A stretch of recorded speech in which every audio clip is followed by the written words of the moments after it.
Good morning. The hearing comes to order. This is actually one I've been personally looking forward to today. Today we take a look at a program that actually is fascinating. It started back in 1958, which was quite an education for me, and how long. The founding principle of the Small Business Investment Company program that we're going to be speaking to today are based around something very simple: access to capital. And how do we help that? In fiscal year 2012 alone, $1.92 billion in capital commitments were made to licensed SBICs, with a $3.13 billion investment in 937 small business enterprises that were ultimately capitalized by the SBIC. As the program grows in both size and dollars, it is necessary for us to guarantee that it continues to fulfill its mission. Oh, but I sound so much better when it's faint. For today's hearing, what I'm going to ask each of you, we appreciate the written testimony. A couple things. Help educate us on what's working on the program, the reforms that have been made the last couple years, and also systematically, we would love, if you have a moment within the time of your testimony, share with us what you see would make it work better.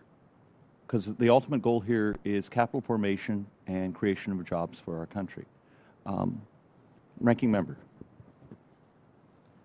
Thank you very much, Mr. Chairman. Without being lambasted for stating the obvious, we all know that capital is the lifeblood for every small business, and without it, most firms simply would not survive.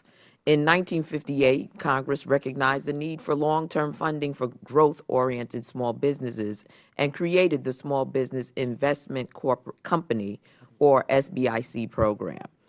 SBICs are privately owned and managed investment funds licensed by the SBA that use their own capital plus SBA guarantee funds to make investments in qualifying small businesses. Since its inception, the SBIC program has provided more than $65 billion of long-term debt, equity capital to more than 165,000 small firms in FY12 alone. Investments from SBICs help create or retain 69,000 jobs. While we know it takes capital to run a business and continued investment to grow, the current economic environment presents significant obstacles to startup and early-stage businesses seeking funding. Though there have been steady improvement, and the Federal Reserve has reported that credit markets remain historically tight, unfortunately, as a result, many firms are unable to access traditional debt financing. For these reasons, the alternatives offered by the SBICs to small businesses including simple equity as well as hybrid equity and debt financing, is critical and will only play a more important role in job creation moving forward. Although SBICs have helped bridge the gap between the need for capital demanded by entrepreneurs and the amount of funding available in the private market, there's room for improvement. SBA has estimated that the total unmet need for early-stage equity financing for small businesses is approximately $60 billion each year. Specifically, investments in low-income, underserved, and minority communities fall well short of the rest of the country. According to SBA data, the percentage of SBIC investments to women and minority and veteran-owned businesses, as well as LMI areas, declined 17% last year and is on pace for another decline in 2013. Clearly, changes at SBA, including new investment strategies, will be required to make a significant impact on the unmet capital needs of startups and businesses in traditionally underserved communities. In the best of times, capital access can be something of an ordeal. Today, that task has become especially challenging, and not just for businesses seeking traditional funding. During today's hearing, we will take the pulse of the SBIC program, examine areas ripe for improvement, and hear from witnesses on the front lines helping today's Main Street businesses become tomorrow's Fortune 500 companies. I'd like to thank our witnesses and look forward to hearing their testimony on how to facilitate investment in our nation's entrepreneurs and small businesses. With that, Mr. Chairman, I thank you and I yield back. Thank you, Ms. Clark. As a reminder, we have 5 minutes. You'll see the system of lights. As you get to the yellow light, it means there's 1 minute, and that just basically means talk faster. Ms. Raghavan? Did I get close? I've been practicing. Is the Acting Associate Administrator for Investments at the SBA. You have 5 minutes. Please share with us. Chairman Schweikert, Ranking Member Clark, and members of the subcommittee, I'm pleased to testify before you today to discuss the Small Business Investment Company program. As many of you here today know, SBICs are part of a unique program at the SBA that puts long-term patient investment capital into America's small businesses, allowing them to grow and create jobs. Today, the SBIC program serves as a model of successful public-private partnership. The program, which began in 1958, is market-driven. We don't make the investment decisions. Experienced private fund managers do. The program oversees 295 operating funds with over $19.2 billion in private and SBA guaranteed capital and commitments. SBICs invest in a wide variety of small businesses such as R360 Environmental Services, which provides environmental solutions to some of the world's leading oil and gas providers. Although headquartered in Texas, the company has 26 facilities located across Louisiana, New Mexico, North Dakota, Oklahoma, Texas, and Wyoming, providing high-paying jobs to hundreds of new employees in rural areas. Last year, the SBIC debenture program had its 3rd consecutive record-breaking year in licensing and SBA commitments. In fiscal year 2012, SBA has licensed over 330 SBICs with almost $974 million in private capital and approved over $1.9 billion in debenture commitments. More importantly, debenture SBICs provide over $2.9 billion in financing to 795 small businesses across the country, more than twice the amount provided by debenture SBICs in fiscal year 2009. If you consider that SBICs issued only $1.4 billion in SBA guaranteed debentures, this means for every $1 in debentures issued last year, small businesses received over $2 in financing. In fiscal year 2013, debenture SBICs are on track to exceed fiscal year 2012, having already provided $2.6 billion to 671 small businesses through June. SBA accomplished this while keeping the debenture program at a 0 subsidy cost to the taxpayer. Much of our credit for keeping the program at 0 cost is our licensing process. The licensing process consists of 3 basic steps, which is initial review, capital raising, and final licensing. In determining whether to grant a license to an applicant, SBA considers the factors identified in our statutes and regulations, which include management qualifications, track record, investment strategy, and fund economics.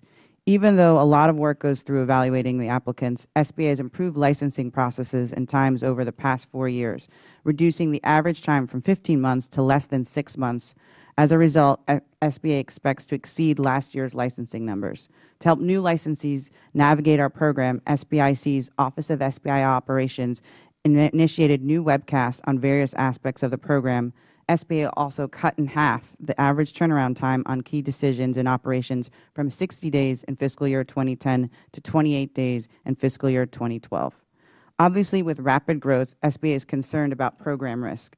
Key to managing program risk is good reporting. SBA recently implemented a new web-based system to help improve communications and reporting. In addition, this fiscal year, SBA published its annual report in order to improve transparency and accountability. With its processes and reporting in place, SBA believes it's poised to handle continued growth. We believe that a legislative change currently under consideration would allow this program to reach even more small businesses.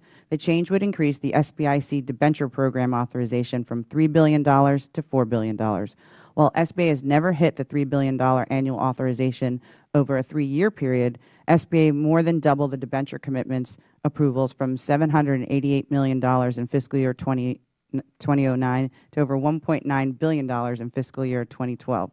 SBA expects to exceed the $2 billion in this fiscal year. With continued growth, SBA will outpace its current authorization level. We believe this modest change will allow the program to continue to grow while keeping this program at a zero subsidy. In closing, the SBIC is well positioned to finance small businesses across the country, and I look forward working with you on the policies to help us achieve this goal.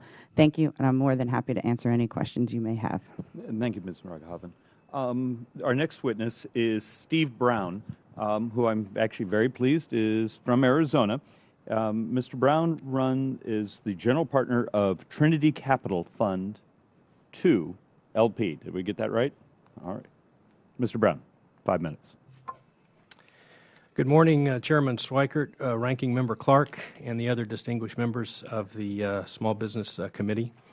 I want to thank you for holding this oversight hearing today in examining the Business Investment Company Program. And I'm here today on behalf of the Small Business Investor Alliance, which is a premier organization of lower middle market equity funds and investors. As the Chairman said, I am the managing member and the general partner of Trinity Capital Fund 2. We're based in Phoenix, and we actually became licensed last year in September of 2012. And with our capital, we're currently in the leverage that we have access to through the program. We're a little over $70 million in capital available for the market, so we're very excited about that. Trinity focuses on equipment and fixed asset leasing and financing to both early stage and emerging growth small businesses, primarily backed by venture capital and or other institutions. We often and sometimes do fund just privately owned companies as well.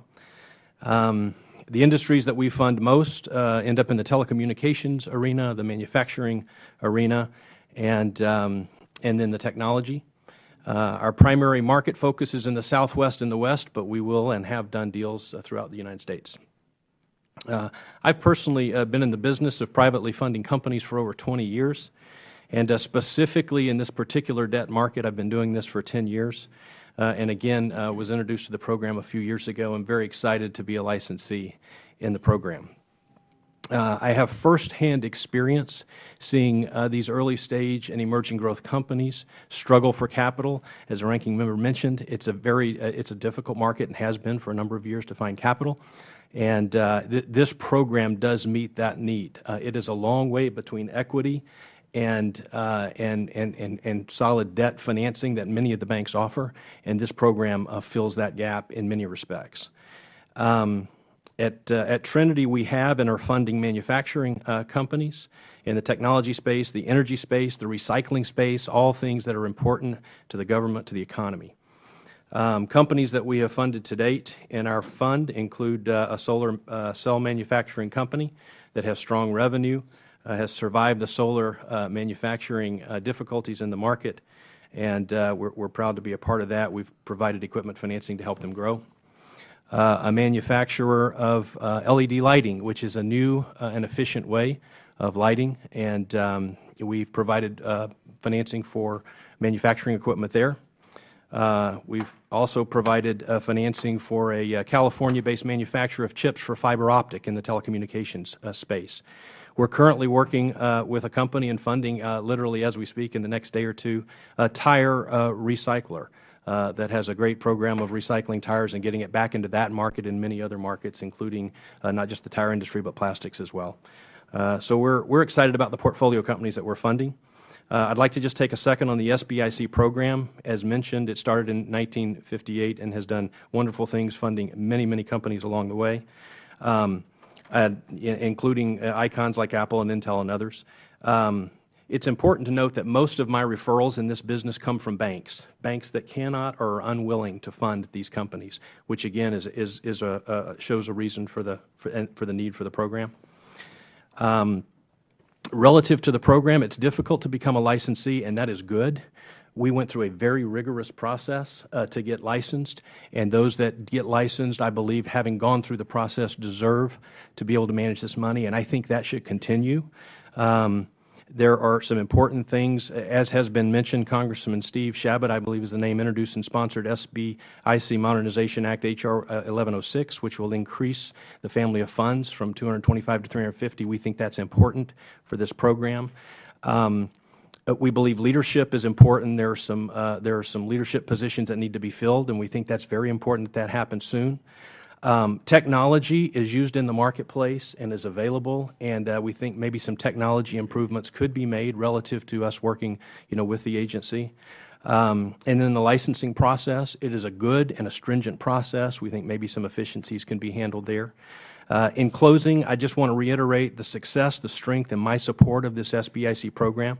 The agency is licensing qualified candidates through a stringent and thorough due diligence process, which creates a high standard for licensees and to meet before becoming licensed and having success. On behalf of all SBICs, we applaud the efforts of the agency and its employees while encouraging continued improvements and efficiencies as referenced herein, and streamlining the process of licensing and communication with its candidates and licensees, and doing that without lowering the important high standard that's been set. So we're glad to be a licensee and really proud to be here today. Thank you, Mr. Brown. Our next witness is John Sherman, founding director and former CEO of, is it Integrity? Okay, so you're going around playing with us. So Energy Limited Partnership, and was it out of Kansas City, Missouri? You have 5 minutes, Mr. Sherman.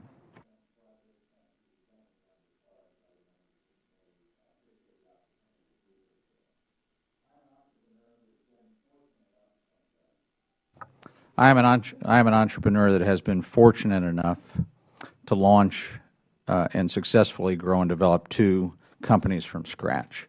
I'm here today because I've been asked to share with you my experience with the SBIC program while building Energy. Today, the company is publicly traded on the New York Stock Exchange. 3 partners and I launched Energy in 1998. We were seasoned professionals in the propane industry, and through our experience, we thought we could build a successful enterprise in the sector. The industry was fragmented with approximately 5,000 independent operators across the United States. We believe we could build a scalable enterprise. Our strategy was simple: acquire local and regional propane operators with excellent customer service and safety records, grow the business rapidly, both through acquisition, business improvement, and organic expansion, access the public capital markets to ensure our ability to continue to grow, and ultimately diversify into the broader energy sector. We funded the startup with $600,000 of our own money and raised $900,000 of equity from the seller of our original acquisition prospect. We went to several banks that turned us down for additional capital, but eventually obtained a $4.5 million acquisition loan. The bank loan was with a Kansas City bank, had strict covenants, and was personally guaranteed by us and our spouses. We were all in, so to speak. With the goal of ultimately going public, we knew that we would need outside equity to serve as a bridge to an eventual IPO. We recognized that in addition to raising capital, we needed the financial expertise that comes with institutional capital. We were business operators, not financial professionals, and we needed access to expertise to help us get to that next level. We talked with a number of private equity and mezzanine financing firms. We ultimately connected with an SBIC, Kansas City Equity Partners, or KCEP, and on December 31st, 1999, we signed an agreement with KCEP for Energy's first private investment. KCEP purchased a $2 million preferred interest in our fledgling company. It's important to point out that they did their homework and took the time to get to know us. They recognized we had deep expertise in our industry, our business plan was solid, and the founders were at risk. Plus, they were flexible as to the financial structure, and they were not asking for control, which was important to us. We used that initial $2 million investment to acquire a number of small independent propane operations over the ensuing months. We also benefited from the partnership with this SBIC, as they helped us to focus on what it would take to access public capital markets. By early 2001, we had identified a significant potential transaction, Hoosier Propane, located in Indiana, that would provide the critical mass necessary to take Energy public. We secured bank financing and obtained $7.4 million in equity from the sellers, and they also carried back a $5 million loan. But that left a $16.5 million gap, I think, as Mr. Brown referred to. That's the most challenging part of the financing. A group of private investors led by Kansas City Equity Partners purchased a $16.5 million preferred interest in Energy as the anchor investment. All members of the group were qualified as SBICs. That $16.5 million investment was the key piece of capital that allowed us to make this strategic acquisition. Very shortly after we closed that transaction, we filed the paperwork for our IPO process. 7 months later, in July 2001, Energy went public. We grew the company dramatically after that, completing more than 75 retail propane acquisitions, becoming the third largest propane company in the country, employing nearly 3,000 people. Over the years, we diversified into the midstream energy sector, and today the company is recognized as a major developer and operator of U.S. energy infrastructure, including storage, pipelines, and logistics assets. In May, we announced a merger with Crestwood Midstream Partners, which would create a $7.5 billion midstream energy company that's extremely well positioned to leverage the growing importance of the emerging shale plays around the country. The combined company will continue to create jobs and invest large amounts of capital in energy infrastructure across the United States. We couldn't have done any of this, in my view, without the initial investment we received from these SBICs. We've raised billions, literally billions of dollars of capital over the years, but nothing more critical as that early stage capital that the SBIC provided us. And that served as a platform for our long-term success. Thank you again for the opportunity to be here today. Thank you, Mr. Sherman. Our next witness is Philip Alexander, President and CEO of Brand Muscle, and also speaking on behalf of the U.S. Chamber of Commerce. Mr. Alexander, 5 minutes. Chairman Schweikert, Ranking Member Clark, and distinguished members of the subcommittee, thank you for inviting me to testify today on the SBA's SBIC program that helps entrepreneurs and U.S. businesses to compete in the marketplace. As the chairman said, I'm Phil Alexander, CEO of Brand Muscle, a recently SBIC-funded small business with offices in Chicago, Cleveland, Austin, and Los Angeles. I'm here to speak with you today not only as CEO of Brand Muscle, but also as a member of the U.S. Chamber of Commerce. I came to the United States over 30 years ago to get an MBA from Case Western Reserve University.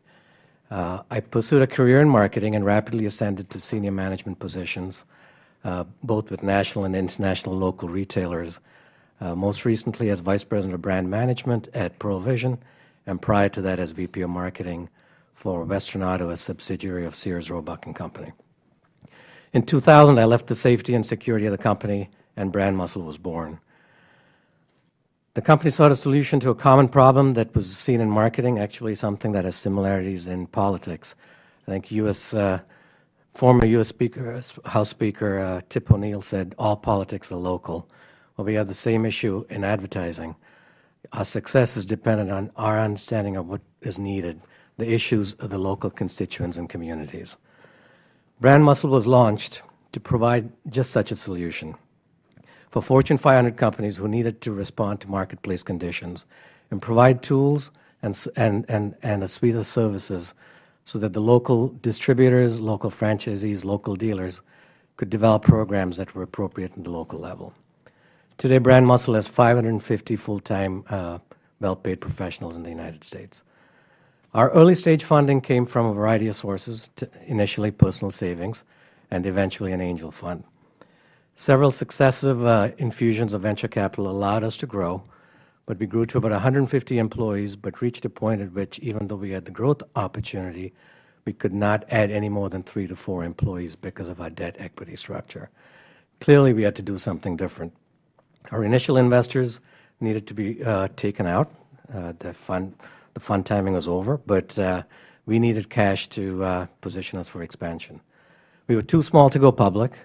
Additional venture capital was too expensive. And unfortunately, since most of our assets were intangible property, typical debt financing was not available to us.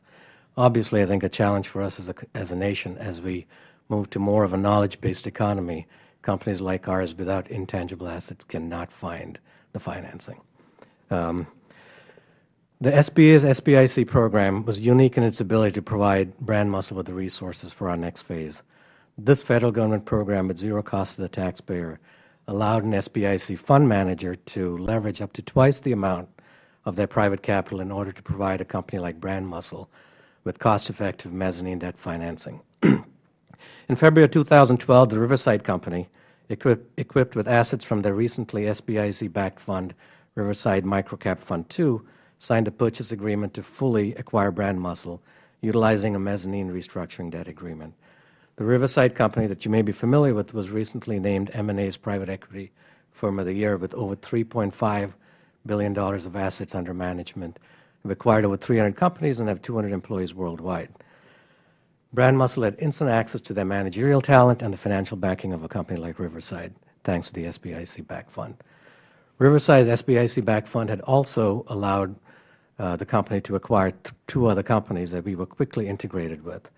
One was Sentive Services, a Chicago-based portfolio company, marketing automation company, and Trade One, an Austin-based Texas promotion company. As a result, we were able to strengthen our position in the market, acquire vertical integration. The company grew to 550 employees, and we not only grew the business and earnings, we also added 42 employees in the last 12 months. Chairman Schweikert and Ranking Member Clark, without the SBA's SBIC program, a company with the talent and resources of Riverside would not have looked at a company the size of Brand Muscle. I'm convinced that it was the incentives that were afforded to Riverside by the SBIC program which made us an attractive candidate for their consideration. In conclusion, from the day that I conceived Brand Muscle to the present, obtaining sufficient capital has always been a challenge. I know firsthand that in order for a company to be successful and grow, it needs the right capital at the right time. At no expense to the taxpayer, the SBI's SBIC program fills a void. On behalf of the U.S. Chamber of Commerce, Small Business Membership, and myself, I strongly recommend that you retain, enhance, and strengthen this critical source of funding and capital for small business. To that end, I urge you to pass Bill H.R. 1106, the Small Business Investment Company Modernization Act of 2013 into law. I thank you for inviting me to testify and look forward to answering any questions. Thank you, Mr. Alexander. Ranking Member Clark. Thank you, Mr. Chairman. It's now my honor to introduce Dr. David Robinson. Dr. David Robinson is a professor of finance and the William and Sue Gross Distinguished Research Fellow at Duke University's Fuqua School of Business and a research associate at the National Bureau of Economic Research. He is one of the country's leading academic experts in the field of entrepreneurial finance, venture capital, and private equity. His work has appeared in the leading finance and academic journals and has been featured in the New York Times and the Wall Street Journal. As the vice chair of the World Economic Forum's Global Agenda Council on Finance and Capital, Dr. Robinson is involved in international efforts to strengthen our understanding of the importance of financial markets for promoting entrepreneurship. He also advises a number of technology startups in the Research Triangle Park area. He's earned his PhD and MBA degrees at the University of Chicago, a Master of Science from the London School of Economics, and a Bachelor's of Arts from the University of North Carolina at Chapel Hill. Thank you for being here today, Professor Robinson, and we look forward to your testimony. Professor Robinson, 5 minutes. Ranking Member Clark, thank you for that introduction. Chairman Schweikert, members of the committee, thank you for inviting me to testify before you today. Economic policy in the U.S. tends to focus on small business, but I think it's important to draw a distinction when we think about economic policy between supporting small business and supporting job creation.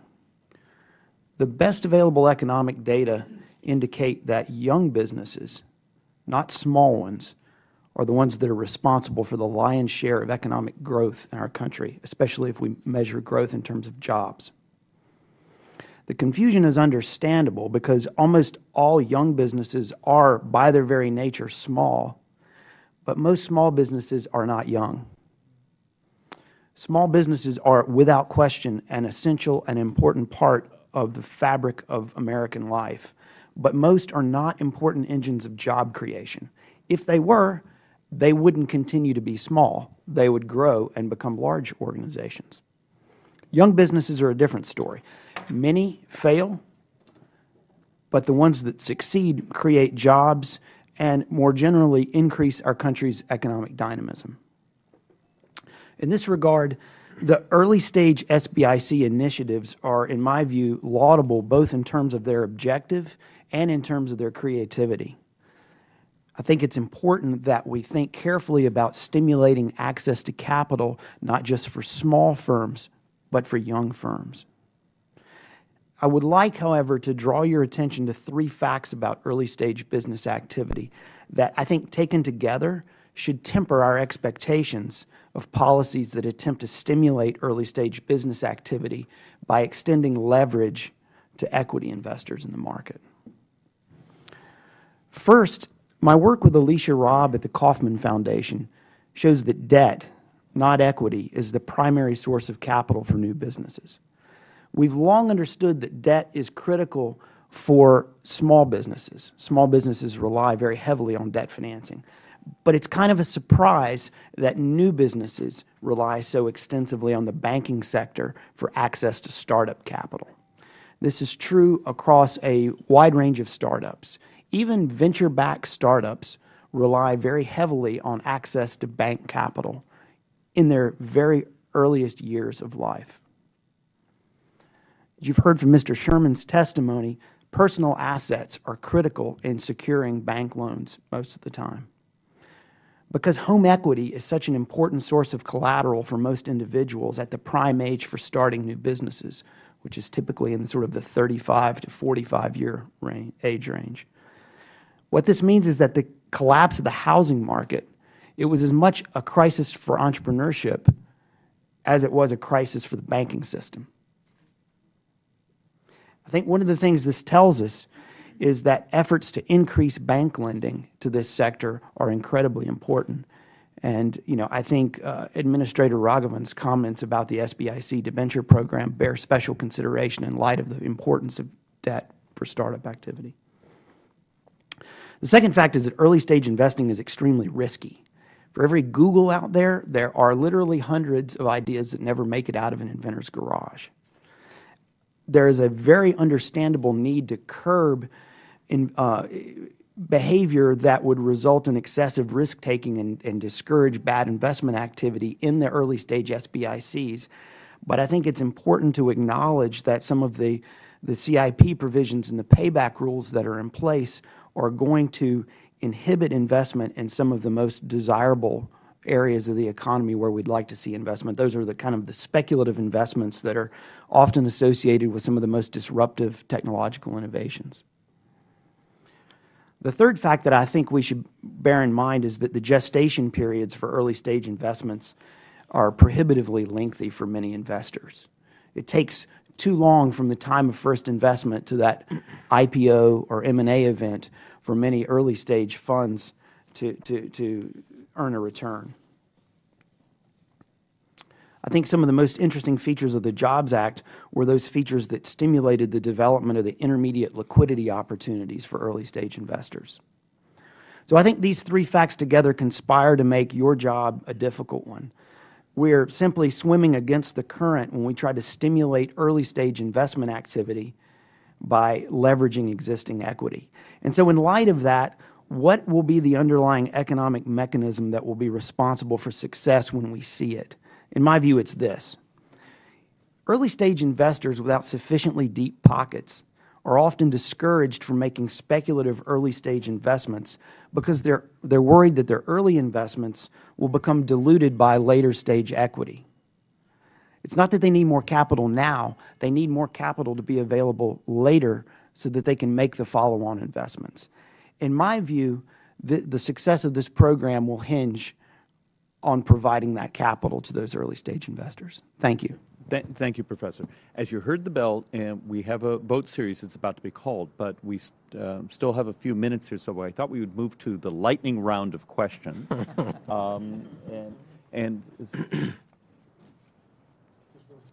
Mr. Rice? No, we'll shoot for the one. Lightning round. Mr. Rice. Professor, I'm a tax lawyer and CPA by trade, and I've certainly seen the troubles that small business have with access to capital, and totally agree with you that their primary source is the banks, and particularly small banks. Now, coming out of the financial crisis, we had a flurry of laws designed to prevent banks from taking too much risk. But on the other hand, you have this conundrum that you're saying we need them to take risk if we're going to create these jobs and create this small business economy. So we created a plethora of laws to avoid this risk, like Dodd-Frank, for example. How, in your opinion, does that stifle this small business job creation? Does that stifle this risk-taking? I hear from my small bank friends and former clients that it is a real problem. Tell me your opinion. Sir, thank you for the question. I agree that in some ways you've expressed the dilemma perfectly. We want to put in responsible curbs against bad behavior, but at the same time, by curtailing risk taking, we're starving capital, preventing it from flowing to the very areas of the economy where we need it most. So I think there's no question that removing the regulations or lessening regulations around bank lending would help small business activity. Perhaps to say it a little more differently, I think that we need to move away from sort of a one-size-fits-all approach towards banking regulation to something that allows smaller banks that serve the small business sector more maneuverability than is currently afforded.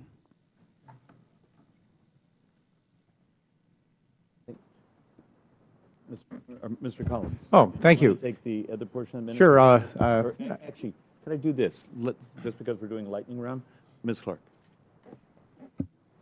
Mr. Chairman, I'd like to yield to the ranking member of the committee, Ms. Velasquez of New York. Thank you, Ms. Clark, and thank you, Mr. Chairman, for this important hearing. Let me just say, Professor Robinson, I don't know how many times we hear about how Dodd-Frank is hindering the flow of capital to small businesses.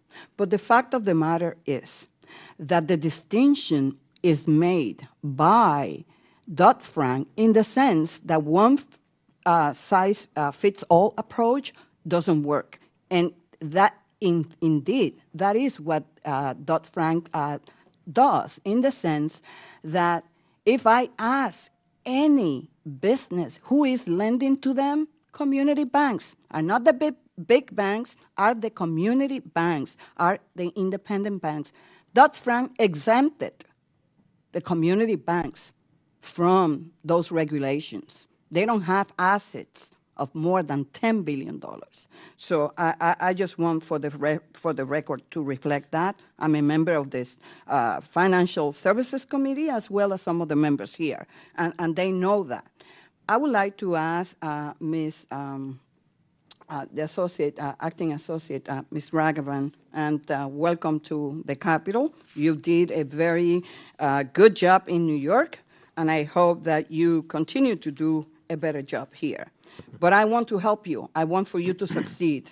And this is a very important program as a tool of promoting economic development. And my questions are based in the new reality that small business face is changing in America.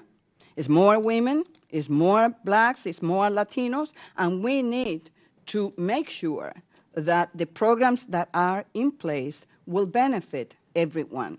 So only 20% of businesses receiving financing in the SBIC program are located, only 20% in LMI areas. This suggests that we need more SBICs licensed to make investment in these areas. Even though the statute in Section 301(c)(3) of the Small Business Investment Act provides general guidance on that appropriate experience, the SBA has established rigid rules. While we want high standards, the SBA should be considering other types of experience that clearly demonstrate qualifications for the SBIC program.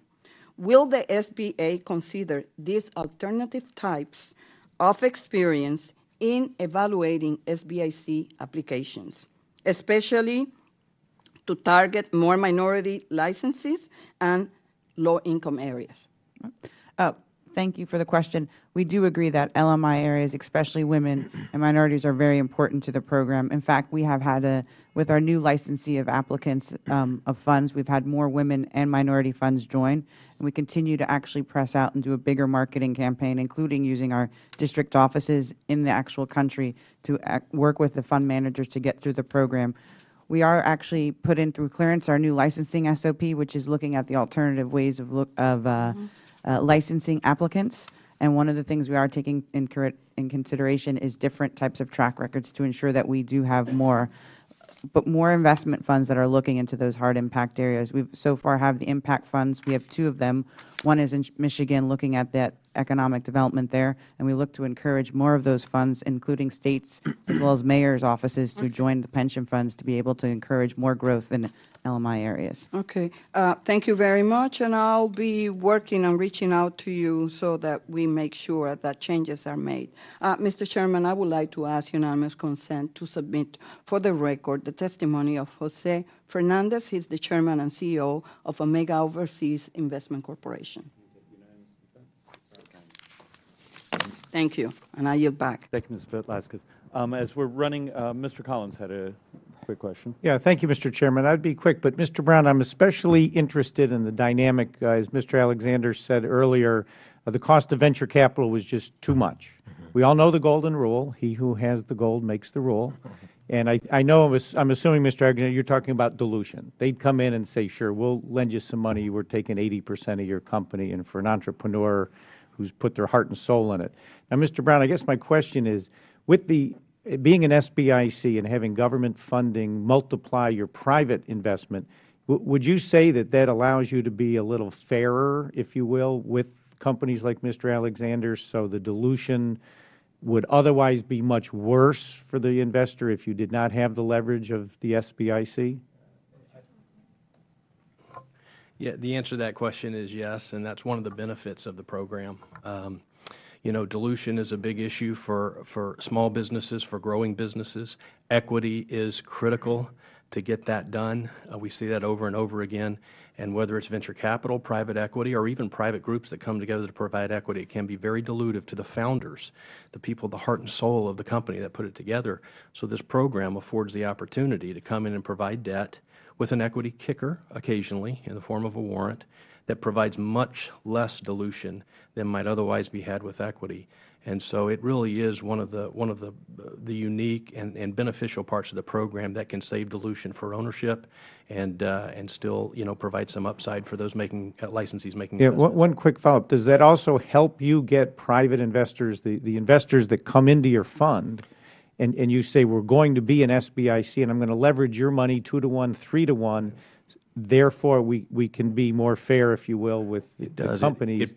It provides the opportunity for investors to receive a good return on their investment, and because of the leverage and the access to the capital at the cost that we have access to, it allows us to be competitive in the marketplace, provide competitive offerings to those that really need it, as opposed to some of the dilutive options. Thank you, Mr. Chairman. Thank you. Okay, thank you, Mr. Collins. To Mr. Shabbat, it's nice having you here. No, I'm not going to even ask, but we were talking about your legislation. Thank you. I just want to put in a plug for it. Thank you very much, Mr. Chairman. And for our witnesses, how's your timing? We have a vote series. I think it's going to be about 50 minutes is my best estimate. In your lives, are you able to come back? Yes. All right. All right. With that, then, we're going to have votes on the floor of the House, so we're going to adjourn for about 50 minutes, and we'll reconvene at the end of votes for another series of questions. And with that, we're at recess. Okay, we're about to reconstitute the subcommittee. Okay, are we back on the record? Ranking Member, do you mind if I jump in with a couple questions? Ms. Brown, you and I actually had a conversation yesterday, and I want to better understand, because I partially also want to put this on the record, not only from your testimony, but from our conversation, the mechanics you went through to basically be certified. to be one of the funds that actually can put the money into the Mr. Alexander's, type of businesses, and where you thought it worked and where you thought there might be some bottlenecks. It's okay. We weren't talking about you behind your back. I promise. But both in where you thought that whether electronic porthole or maybe certain levels of review may be overkill, Mr. Brown. Yeah, so our experience, we're encouraged to and sought out a law firm. We actually used the firm of McGuire Woods in Chicago, and I found out that there's a few that specialize in this. And we submitted a brief summary that was reviewed by the SBIC, and had discussion with an analyst, and was essentially, as I recall, invited to move forward in what's called the MAC process. It's a management assessment questionnaire, and we did that. We submitted our MAC. It's a management assessment questionnaire. It's a very thorough questionnaire about who we are, our background, our track record, et cetera, for the team. And we went into what's called the MAC phase, or the pre-licensing phase, I think it's called. Very good process. The analytical support or connection that we had there at the SBIC was good. Very smart folks that we dealt with. Really took time to understand our business, which was great. But my great hope is more just the steps you had to go through. Good. Okay. The costs you had, and where I'm hunting for if there's anything, if I can turn to the acting administrator and say, hey, have you thought of changing this porthole? How do we make it faster, save money, and still have the same type of core competence? So I'll consolidate. Thanks. MAC phase. We went to a meeting with the committee, and we got what's called a green light letter, which kind of got us through the MAC phase, and then the opportunity to then formally apply for the license. And then we went through a licensing phase where there was some of the same work that was done. There was also some additional work, but there was some of the same work that was done there. And share me timeline. We had a little different story, and let me just say that we actually went from start to finish, from our application through, I'm going to call it our first go-round, was about 12 to 15 months. We actually had a change of personnel, which caused we had to go back in, and we ended up about 2 years in the program. But had we not made the change of personnel, it would have been about a 12 to 15-month process, which we were anticipating going in. So there was the MAC phase, then there was the licensing phase, and then there was a second, as I recall, there's a second committee that we went and visited with at the licensing phase, and were approved at that. And then there was an additional a committee that we did not meet that ultimately voted. So that, I believe, that was basically the process. Timeline, as I shared, sort of, had it gone exactly the way we intended, it would have been about 12 to 15 months. And then the cost was, for us, was in the $250,000 range, and that's everything all in, legal, just doing everything that we had to do to get to the finish line. Okay. Administrator Raghavan, one thing I'm going to get just right. And I know, and for fairness, you've only been there how long? This is my third week. Okay, so that final review, so it's sort of like a third committee at the very end that's here, we'll say at the federal level. Yep. What can you tell me about that, and what can you tell me about what value you think that ultimately adds, because the hopeful participant doesn't actually really appear in front of that committee? Correct. So what does that one accomplish? Sure. So technically, it's the agency committee, which is the committee he's talking about, the third committee, which has a group of all senior officials in the SBA, our Associate Administrator of Cap Access, our Associate Administrator of Investment, as well as our our CFO. It is the actual committee that actually issues the license. The first two, the Investment and the Division Committee, are actually committees that make recommendations. So they are working with the applicants. That's why we do the interviews to go through the process.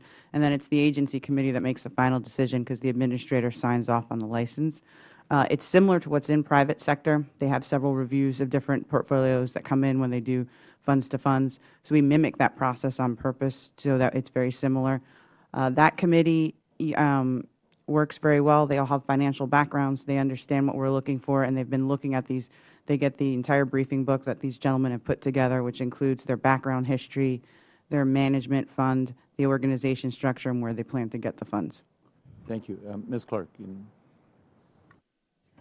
On the issue of the licensing, I wanted to circle back to, I think it was the ranking member, Ms. Velasquez, had talked a little bit about the licensing of the SBIC impact investment programs in economically distressed communities. And I think you had mentioned there are 2 licenses that have been approved specifically for the program. And my question is, why haven't more impact investment SBICs been licensed by the SBA? Is it the process? Is it not having enough capital to really meet the criteria? What is it that you're finding? So the Impact Investment Fund is actually new. It's only in its 2nd year, so that's one of the reasons. I think everything that's new people don't understand, which is why we have an aggressive marketing plan to work with actually states and local governments to get the word out, because it's really looking at the areas across the country. We have 2 that have gone through the program. We actually have 6 funds altogether in our traditional SBIC program that do impact investing. So altogether, we have 8 in the program. One of the reasons I think the impact investing program is a different hurdle is the percentage that we ask. We are asking at least 50% to be in low, moderate income areas on the impact investing versus the normal SBIC fund. They can do 10, 15 as they wish. But we are, I think, as we go around marketing and explaining the program, we should be getting more, which is the reason why we revamped even the limit to go up to 250 million as opposed to the 180 when it was started. And is it that there's a certain assumption around the amount of risk that are involved with making investments in those impact areas that people don't want to take on? Or have you gotten any feedback other than the fact that it's a new program? Is there anything that you anticipate that makes people hesitant or companies hesitant to engage this particular? I think it's a new area for companies to go ahead and actually invest in, and so trying to broaden to show them that they will get the same returns or similar returns that they get in other programs, and that's part of the education process that we at the SBA are doing. And I think the Michigan Fund is a perfect sterling example of looking at a big-time pension fund to invest in impact areas, and if we have a second fund in California doing the same, and as they get more press and people understand about it, I think we can get some more funds in there. I think it's more about knowing that the risk involved is similar to any other type of risk that's taken in the market.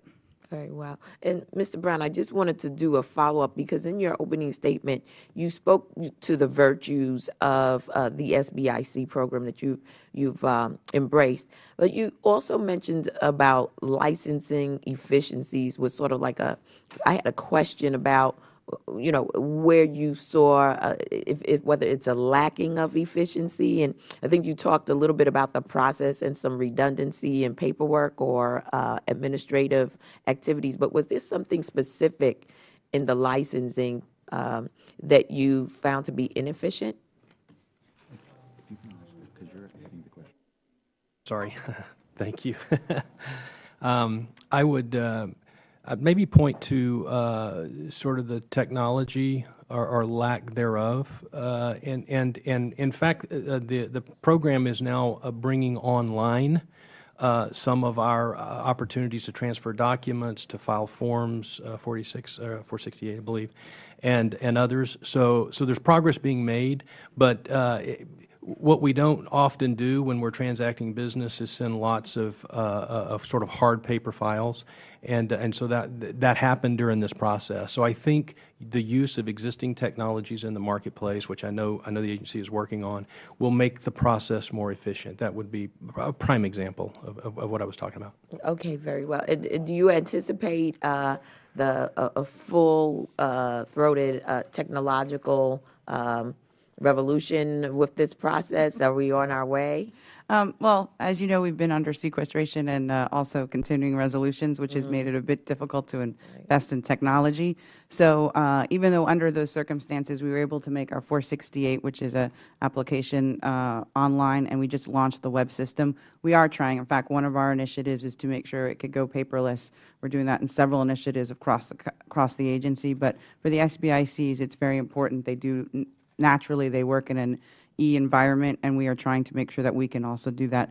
But we've put in plans for more budget for technology, so as the technology can be upgraded, we can serve their needs better. And you fed right into my next question, and that was, how has sequestration affected the SBA's ability to provide effective oversight over your portfolio? It has definitely affected the travel cap. We have to do examinations of all the SBICs. So with the current travel cap, we weren't able to do as many as we'd like, just because we don't have the dollars to go, as well as we would like to do some more outreach and marketing. And part of that is going to conferences and making sure people understand the Impact Investing Fund and working with the fund managers and understanding our program. So the travel has been a very difficult, and obviously on the technology front, we haven't been able to invest as much as we'd like to ensure. On the program operation side, it hasn't affected. We still continue to make sure our licensing times are down. We still continue to work with them remotely, but those are the effects we've had. And once again, I want to apologize to all of you for the nature of the chaos of today. It's just sort of the way this day will work. Is there anything you think that would be important for us to hear, to put onto the record, that we haven't asked, that we haven't pursued here?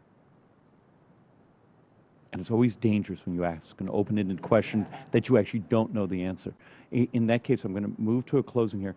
I am going to, and I didn't see it in the normal script here, but what is this, a one-month committee or one-week committee on information being submitted to the record? Oh, 5 minutes. Okay. You each are going to have 5 legislative days if you have other documents you'd like to submit. You may also receive questions from those of us here. And actually, my ranking member does have another question. Ms. Clark. Thank you, Mr. Chairman. Thank you for the indulgence. Dr. Robinson, I have one final question for you, and that's finding the right balance for government-backed investment programs can be challenging. If it permits too much risk, taxpayers can end up on the hook.